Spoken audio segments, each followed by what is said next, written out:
All right. Well, good morning. Welcome to the Transformative Principal. This is your host, Eric McKelkey. And on today's show, we have two guests, Dr. Robert Feirsen. Welcome to the show. Thank you. Thank you for having me. Yes. And also joining us, Dr. Seth Weitzman.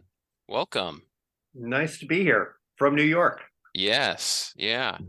So today's topic, I was personally really interested in when I saw the title of the book that you guys had co-authored, Conflict to Collaboration, a School Leader's Guide to Unleashing Conflicts, Problem Solving Power. We were talking before we started recording this morning. This sometimes is what keeps principals up at night. It sure is. You know, it's funny, you run into people as a principal, you run into people at a party and they say, oh, it must be so nice being a school principal. You go home at 3:00. It's a warm and fuzzy place to be. And of course, they don't realize the truth. And for me, that came about because I was very active in suburban New York City at the county level and also the state level, or associations of principals would meet periodically. And I noticed that during the lunch break or after work, when we went out, I'd sit back and listen to what people were complaining about. I mean, everybody can complain about their jobs, right? Mm-hmm. And I noticed that it was teachers versus teachers, and the principal had to sort it out. It was teachers against administrators, often involving unions here in New York. It was parents sending principals overnight emails with subject lines like important issue to deal with. Eric's smiling because he just got one of those last night, actually. But I realized that all of this stuff had a common theme, and that was conflict. Principals didn't like dealing with the conflict on the job, and also didn't know how to as well. And I was in a bookstore one day in the business shelves, actually, looking for books on school leadership. Often you have to look in the business section. And I found one called Leading Through Conflict. And I had an epiphany standing there in the Harvard Coop, was the name of the bookstore, and realized that, maybe there's something I could do about it. Maybe it wasn't just a distasteful part of the job that I had to live with. And there actually is a body of research out there. It comes from business and organizational psychology.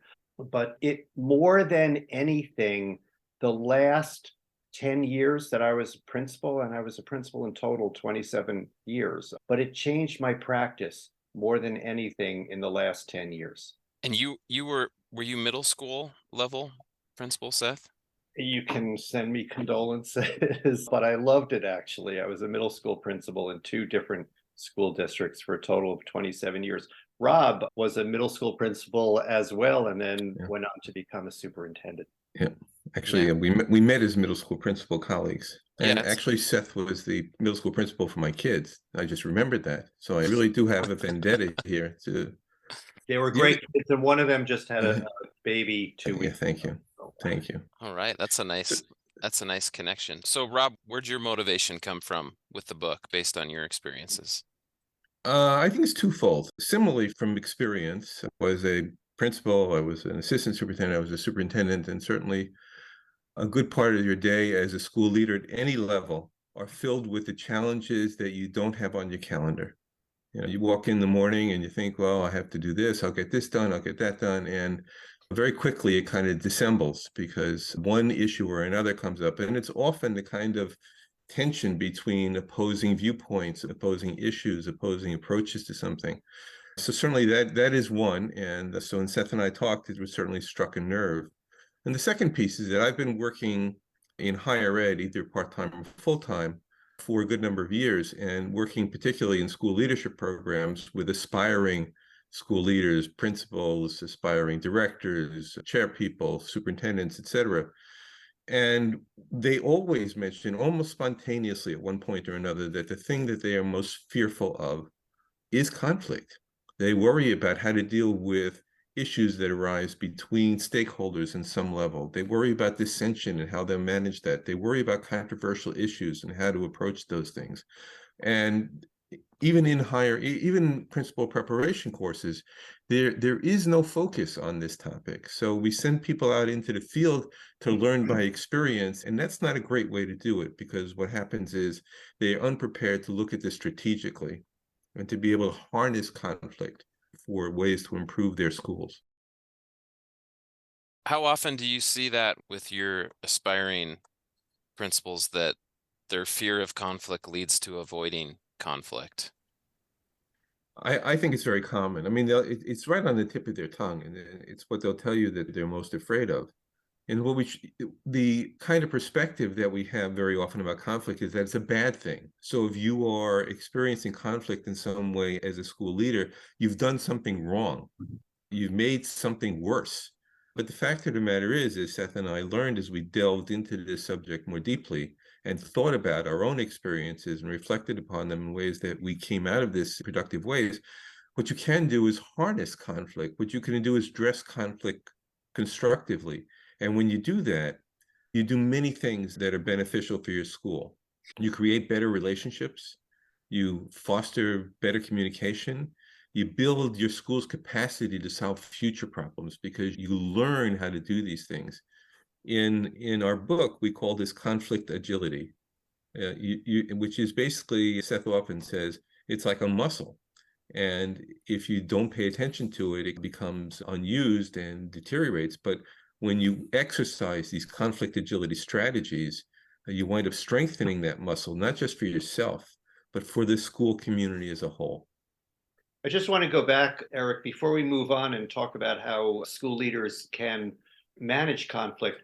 I wanted to go back to the question of the impact of neglecting conflict. And of course, any conflict, whether it's in a marriage, family, with your children, what have you, unaddressed, just festers. But I also believe that some of the substantive issues that we face in school, and I know that mentioning it might be controversial in some places, but issues like racism in school, issues like inequity, I think part of the reason why these issues have persisted is because school leaders have overlooked them for fear of the conflict that they will inevitably bring. There's a great book. There's one book that I like to shout out in these presentations, called With the Best Intentions, written by two authors named Lewis and Diamond, that describes exactly this in a high school outside Chicago. Everybody's kind of aware, for parents, school administrators, teachers, everyone's aware of the inequities that exist in the school, but there is an unwillingness to actually deal with them because people fear the conflict that will result and where that will end up.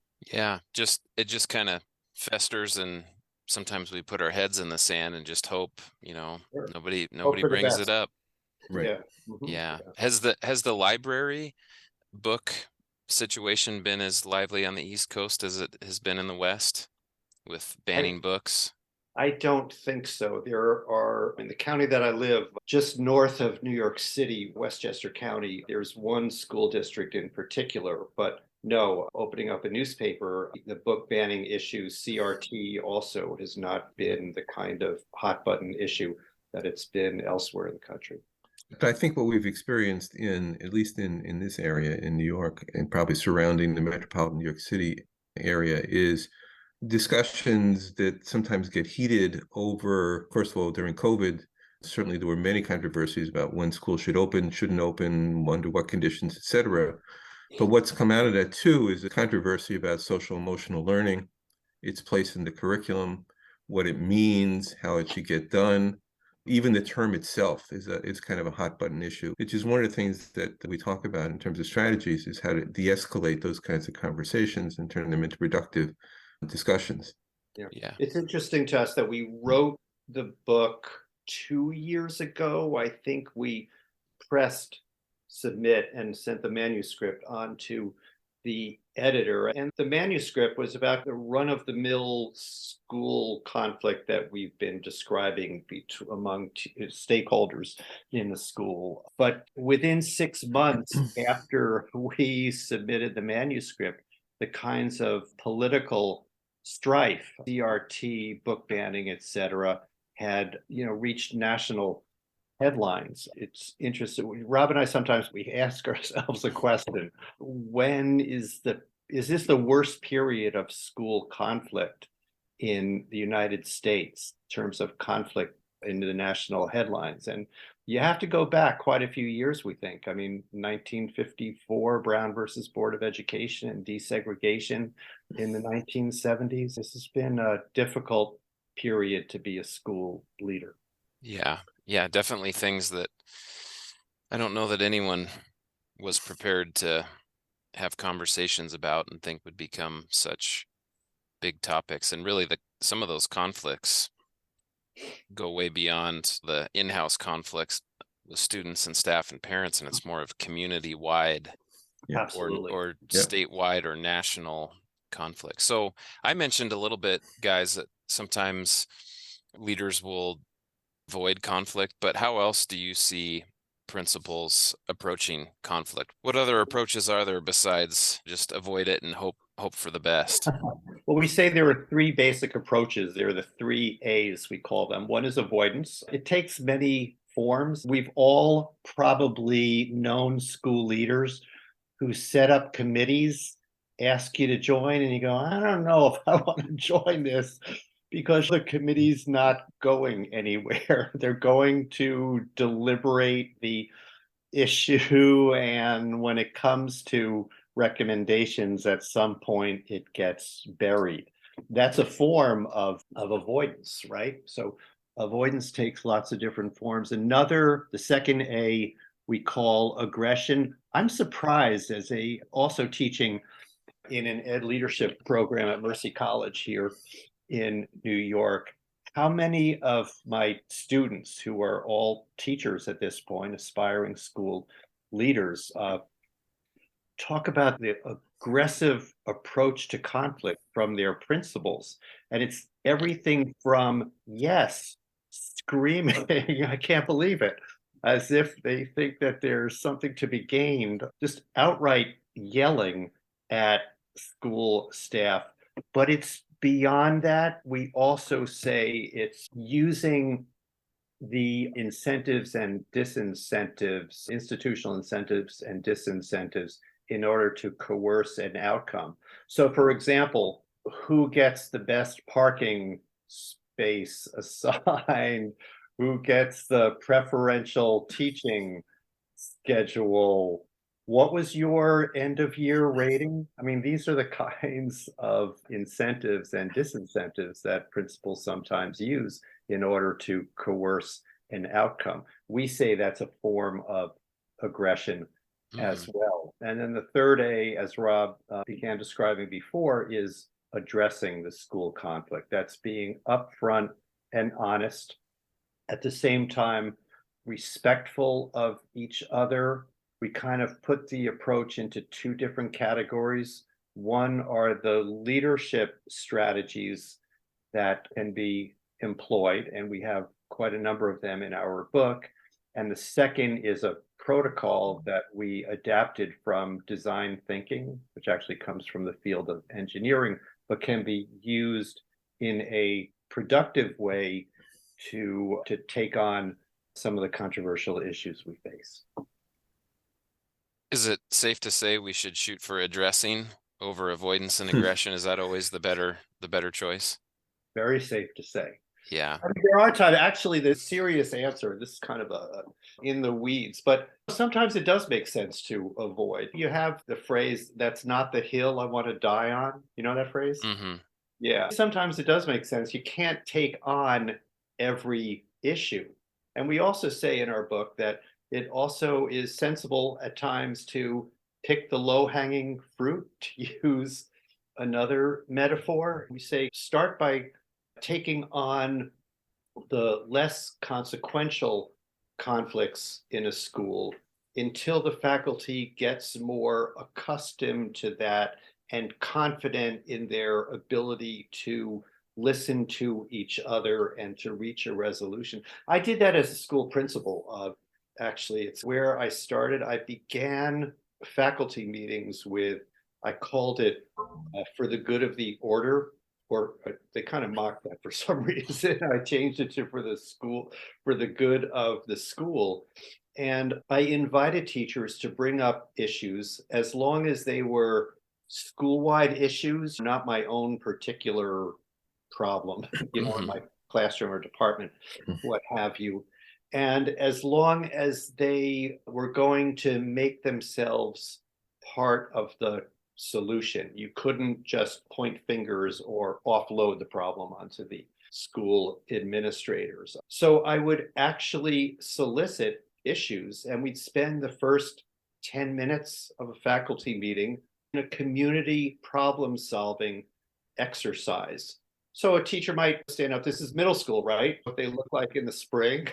So a teacher might say, behavior in the hallways, this is what's going on. We had the phrase, spring has sprung, right? I'm sure it's everywhere in the world among, I love them, 11, 12, 13, 14-year-olds. And together, we would brainstorm solutions to it. I'm the principal, I better get out there in the hall. We all should get out there during the change of classes. Whatever solutions came up, but we practiced group problem solving. And it's an example. So what Seth illustrates in that discussion is one of our key principles, which is principle PLE, which is taking a kind of step back and being able to put a structure around these issues, these conflicts, the dissension that you experience, rather than deal with it, fighting it off as it comes to you. What people do with principals is they walk into the office and they dump their problem on you and they walk out. And that's certainly not a way to address something constructively. So everything that we talk about in the book really addresses how to bring people together, how to foster communication, how to encourage dialogue in a productive way so that you engage people in addressing conflict rather than try to battle it single-handedly and fight it off. I think about that a lot. It's kind of taxing when these situations come up, but the goal always is empower people to solve problems themselves or amongst themselves, instead of, hey, if you come to me, I'll solve this problem for you, because you're just building in that, well, next time there's a problem, it needs to go to somebody else and they'll solve it for me, that's not what we want with students, and that's not what we want with staff and parents. So how about this, guys? What about if you have someone you work with that they're really, really good at avoiding conflict? When there is any possibility of any conflict, 100% avoidance, how would you help them start leaning into and maybe trying to flex those conflict muscles a little bit and get out of their conflict cave? I like that phrase. So the first step, and then I'll turn it over to Rob. I'm stealing this from Rob because this is what he usually begins with. So conflict feels bad. When you're faced with a conflict situation, you start sweating, blotches on your skin, anxiety level rises. So this is pop psychology maybe, but the first thing to do is to take a breath, right? Try to relax, calm yourself, realize that maybe this isn't directed at you. Don't personalize the conflict. That's a good, we also have a phrase, I learned it from maybe the school administrator I worked with, who I admired most over the years. He had a phrase, the issue isn't the issue, meaning the issue that's presented to you isn't necessarily the real issue that the person has. So the first step is to calm down and to try to get some perspective. And then I'll turn this to Rob. To follow up with what Seth said, certainly the issue is not always the issue. And I think it's part of bringing people into the discussion is to kind of understand where they're coming from. We spend a lot of time in the book talking about empathy and developing a sense of empathy, which again, something that we often think about, but we don't necessarily know how to develop, to try to find out what people are thinking, feeling, saying, and doing. So when you have that kind of reluctant partner, it's really important to really take a good look at all the things that he or she presents. Part of it, sometimes one of the things that we can engage people with is a sense of dissonance. You know, the gap between what they think and what's actually happening, the gap between their beliefs and what's occurring on the ground. And so engaging in a conversation or discussion about whatever that issue is and the gap between what they think they should be and what currently is can be motivating and be encouraging to bring into dialogue. There's also a tendency for us to simplify things all the time. We tend to see things in black and white, and we don't see the shades of color in between. And so perhaps sometimes the first step in working with someone who is taking that kind of very position, I'm not involved in this, I don't want to get involved, I'm not interested, is to make things more complex. Actually, to show them that there are many things involved in a particular situation and that their perspective is a valid one.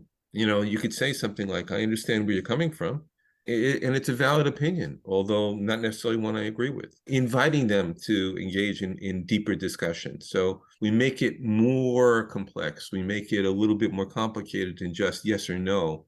And that often sparks a discussion. Yeah. You know, it's interesting to me that I've been toying with this idea of let's step back and take a look at how our schools function. And you could try this, Eric, today in your school, and maybe listeners can try it again, because it's fascinating to me. And I would do this as well. I'm now retired as a school principal, but so you're sitting in a meeting, somebody brings up a controversial issue. It could be anything, you know, how do we teach reading? Do we need to monitor the bathrooms more frequently? What have you? And they propose a solution. It's interesting, just step back next time you're at a meeting and you find yourself in this situation and listen to how people respond. Just pretend you're an anthropologist, maybe, looking at a different culture, or I used to like the metaphor, pretend you're an extraterrestrial hovering a mile above of Earth, looking at how these earthlings behave. And it's so fascinating to me because I would notice that, so somebody puts out an idea, you know, so ask yourself, how do others respond? Do they ask questions? The question mark is a lonely punctuation mark in the English language. People just don't like to use it, you know? So in our book, we try to encourage leaders, to get people to respond with genuine probing questions. I say genuine because sometimes people start questions with, well, what about this? Well, that's not really a question, you know, that's a judgment disguised as a question. So they start pointing fingers as well. The school leader presents the data. Oh, the fourth grade math results declined this year. And immediately people point fingers. Well, in third grade, they weren't so great either. Or they find some way to absolve themselves or blame other people. It's just fascinating to watch how groups naturally respond. There are psychological reasons to that. So part of our book is trying to figure out how to break these cycles, interrupt the dynamics. A phrase that we use in our book is conflict without divisiveness. That it seems like, the way I put it is, Eric, it's not enough for you and I to disagree.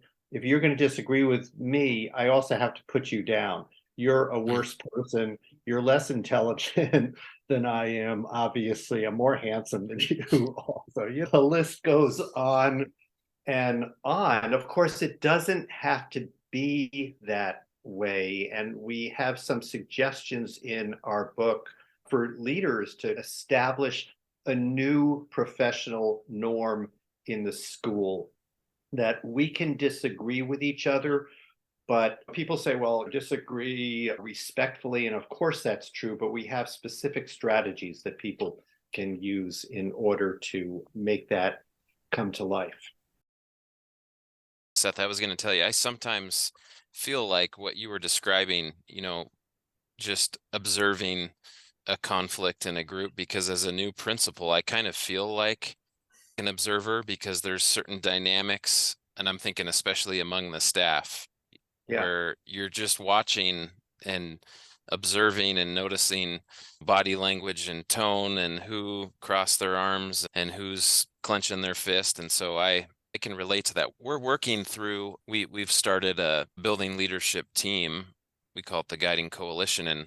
And our topic last week, we've tried to start with building some trust, just getting to know each other and be comfortable with each other in a small group. But what we started last week was overcoming that fear of conflict. And it was really interesting to hear the teacher's perspective on why we avoid conflict and how that has worked in the past and what it's going to take to overcome that, because it's hard to change if that's been the culture really in the school. That's interesting that they were conscious of that they could articulate that. One of the ironies of conflict is that to address it, as you've started to do in your school, Eric, you really need to build relationships. And yet conflict, ironically, tends to separate people. So part of the key to the solution is developing those relationships, even though there are forces pulling you apart. There's a tendency to overgeneralize about the opposition side and make it a black and white issue. There's emotionality that clouds our judgment. There's a interest in getting your agenda done, and rather than listening and working with the other side. So the conflict is driving people apart. The job of leadership here is to take a more 30,000-foot view of that and find the factors that can bring folks back together and find the ways to either create better communication, build relationships, and really solve the problems that they're addressing. I do think, as Rob said before, we have this phrase like agility, and we do think it's a muscle that can atrophy if it's not used, but also can be toned if it is. And I have this story, and I'm putting it out there to show that we can make progress in this area. And this group, starting absolutely where you should start, which is trust. The mountain grows from a foundation of trust. But this is, again, from experience that towards the end of my years as a principal, I was interested in inquiry-based learning. And it's a fundamental shift in the role that teachers would play more as guides on the side, phrases, rather than sage on the stage.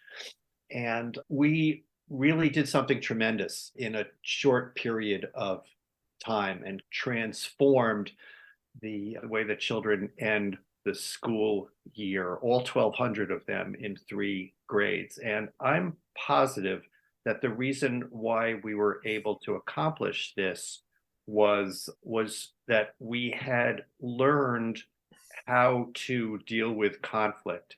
And at one point, conflict would have been an obstacle that we never would have surmounted. But because we had practiced in small parts and kind of built on our conflict agility skills, in the end, we had made great progress in curriculum and instruction because first, we had learned to deal with the inevitable conflict that has to be worked through. Yeah, and if you have that foundation, then you can take on anything. There's always going to be another conflict.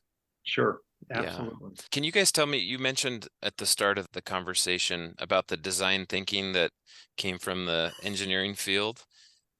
Can you just tell me some more specifics about that? I don't know much about design thinking, and I know nothing about engineering. So I'm just curious how that connection. Well, neither did we, so don't feel badly. So design thinking did evolve from engineering, and it really is designed, the purpose of design thinking is to tackle what's called wicked problems. Wicked problems are the things that defy traditional ways of solution, not the easy things to do. They're not the mechanical things you can adjust. It's not just tinker here and there. It's these big issues that often wind up becoming very conflicted issues in a school. And it's a structured approach to this, which is designed to involve people's best thinking and develop solutions that are meaningful and practical. There are 5 steps involved in it, and I'll just briefly go through them. The first step is empathy, and I talked about that before. The reason empathy is so critical is that empathy really helps you understand the full scope of a problem, because we all have tunnel vision. Everyone sees things from their own perspective. And it's unavoidable. We all carry biases with us, whether it's looking for facts that confirm what we already know, or the tendency to believe people we already have relationships with. We all have that. So the first step is really gathering the sense of what's out there. What are people thinking, feeling, saying, and doing? Once you have that, because as Seth mentioned before, the presenting issue is not always the issue.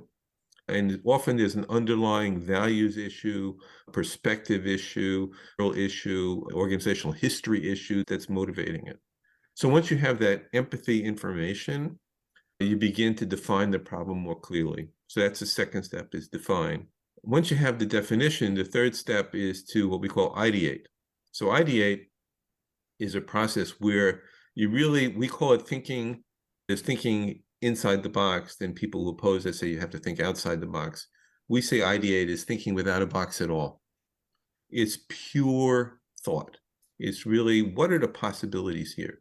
With every idea accepted and every idea valued for its own sake before you begin to winnow it down. And that's one of the errors people make in solving these kinds of issues, is that they tend to throw out things before they get a chance to fully consider them. So ideate is step 3. Step 4 in the traditional model is called, the engineering model is called prototype. And prototype is really quick and dirty, quick and fast, saying how would we operationalize this? How would we make it come into existence? And thinking about that. Sometimes in schools we do pilots like that. The prototypes are really quick, because if you spend a year piloting something, the issue may morph into something else. So then you look at the prototypes, and last step is what we call tests, which is really saying, okay, we think this is the model that will work. Now we're going to begin this, and now we'll begin this in earnest and see if it works and gather data about that. And the process can repeat itself. You may find that one things engineers do is that they say, if they get the prototype and the prototype doesn't work, or work as well as they expected, they go back in the process and they go back to ideate, or they go back to defining the problem. Maybe they missed it. And it has a real history of success. This approach has a tremendous history of success, not only in engineering, but in business, and in a field that I find has many parallels to education, which is healthcare. Because in healthcare too, we're dealing with many, many people. There are many different professions involved. There are levels of professional expertise, and there's an urgency because you're dealing with human life. So it has a real record of success in those areas, not so much in education. And part of our work is to help people understand how this process can be adapted for use in schools. The beauty of the process is that not only does it create lots of possibilities for solutions, but in that process of dialogue and really engaging creatively with others, it brings people together. So we talked about relationships before and the importance of relationships. It builds those relationships, so you don't wind up with a this side and a that side. You wind up with a problem-solving group. Yeah, instead of having those opposing teams, I'm on this team, you're on that team. Right. Yeah. Now that you describe that, I wonder if that's where I had a superintendent years ago use, he called it like a 90-day design cycle. You would test for 30 days and then kind of review initial results. So yeah, there are lots of spin-offs from this. Very similar. Yeah. Because it's not the way we work in education. Typically what we do, I'm sure you've been on these committees out in Wyoming as much as we've been on them in New York. You form a committee, it might be a curriculum committee, for example. So you all meet and you write the curriculum, and then you're done and you say goodbye to each other. I'll see you next committee if that forms, and you're done, as if you've reached the all-time perfect solution, as opposed to this. I mean, you described it as a 90-day. We're going to go back and reassess and maybe redesign right away. Yeah, I think it's important for us to agree on what success looks like. And then that's really a key piece of the process is, what does it look like when it's done? What does it look like when it's successful? So that we're able to say confidently, we've either done it or let's go back and try some more. Well, thanks, guys. I wanted to throw out the final question to you today. What can principals do this week to be a more transformative leader like you? That's a very interesting and important question. So thanks for posing it. I think we've kind of addressed that in some way. There are two things, and I think they're both related. One is build trust, because at its bottom, everything we've talked about relies on developing that sense of trust, that sense that you are what you purport to be, that I can see you being a consistent person, that I can feel that you're honest with me, and that you're approachable. Those things translate for school leaders into many aspects of their work with every stakeholder possible: kids, parents, staff, faculty, you name it. And when you build trust, you build relationships. One of the authors that I like best is Michael Fullan, who studied school change very deeply. And he always comes down to the same phrase, which is it's about relationships. And good relationships are founded on trust. Am I allowed to slightly modify your question? Yeah, absolutely. So I would actually think about this. So there are days that you're sitting behind your desk as a school principal. It's probably, let's say, 2 o'clock in the afternoon at this point, and you feel like you spent your entire day answering emails. There's a mountain of reports. You've been putting out fires all day, and you really haven't moved the organization forward. So this is my answer to the question, and that is, do something every day that really makes a difference in your school. Spend an hour every day. Don't go home or let a day go by unless you've spent an hour on something that is crucial to your school and makes a long-term difference. I love that. I don't always know what that is. And it's different, of course, in every school for every person. Yeah. I heard a great Principal of the Year speech at a state conference, and he talked about principals need to mow the lawn more. And his analogy was that feeling when you get done mowing the lawn and it's clean, the stripes are in it, you're sitting down enjoying a cold beverage, and you see that you accomplished something. Mm-hmm. Yeah. Because as a principal, you go home emotionally, physically exhausted, but you oftentimes leave the building wondering, what did I accomplish today? Yes, true. Yeah. How old are your children? Your children are younger, right? 4 and 2. Yeah, like what does a principal do? Like they know what a policeman does and they know what a firefighter does. What do you tell them you do? You know? Well, last night I had them at the basketball games in the bleachers, and one of my daughters didn't put her shoes back on, and I said, hey, you need to be a good listener. And she said, if I don't, are you going to put me in the principal's office? So she knows. someone has told her. I don't know if that came from her mother or who that was, but yeah. It speaks to the part of the job that people just don't understand unless they're actually in it. And I love the mow the lawn metaphor, that the progress is incremental and constantly building on itself. And it's hard to see sometimes at the end of the school day how exactly you moved the goalpost. Yeah, it's nice to have that tangible. Yeah. In Wyoming, where I've been, it's been a wild winter with snow, so there's no lawn to mow for months. But I come in early and I plow the snow instead of mow the lawn. And it really does feel good when you get done and you look at walks or a section of a parking lot and you see pavement. You're like, okay, no matter how this day goes, I got that reinforcement of I accomplished something, which, Yeah. This is a personal story. I don't know whether you want to cut this out in the end. So I mentioned before that I take long bike rides, multi-week bike rides.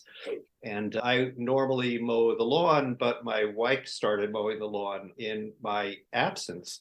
And when I came back and asked her how she liked it, she said she loves it, actually. She wants to take over the job. Why? She said, I never understood. She said, this is exactly what you were saying before. She said, I never understood. I always thought it was weird that after you mowed the lawn, you would, for days, you'd stare at the lawn. Or same thing, when you shoveled the snow, you'd stare at it she'd catch me at night, like looking out the window at the shoveled, walkway. She said, now I get it. You want to see the lawn that you just mowed and feel like, wow, I did that. Yeah. Yes, good advice for a principal. Well, thank you guys. Really appreciate you coming on the show today and sharing some resources and ideas to deal with conflict, because it's something we know we're going to deal with, and we can always use some of those strategies to really harness the power of the conflict instead of avoiding it or just getting angry about it. So thank you. Yeah. Well, thank you for having us. And certainly we invite your listeners and those who tune into the podcast to contact us, to reach out to us if they have questions and want to continue the conversation. We'll have a link in the show notes, but did you guys want to share the best way to contact you for listeners who have questions? Sure. They can email us at info, INFO, at teacheredge.net. TeacherEdge, one word. TeacherEdge, teacheredge.net. Great. And then we'll have a link in the show notes to both of your email addresses as well. Thank you guys. Really appreciate very having me on much. the show. Thank you. Edited by Gage Sanderson.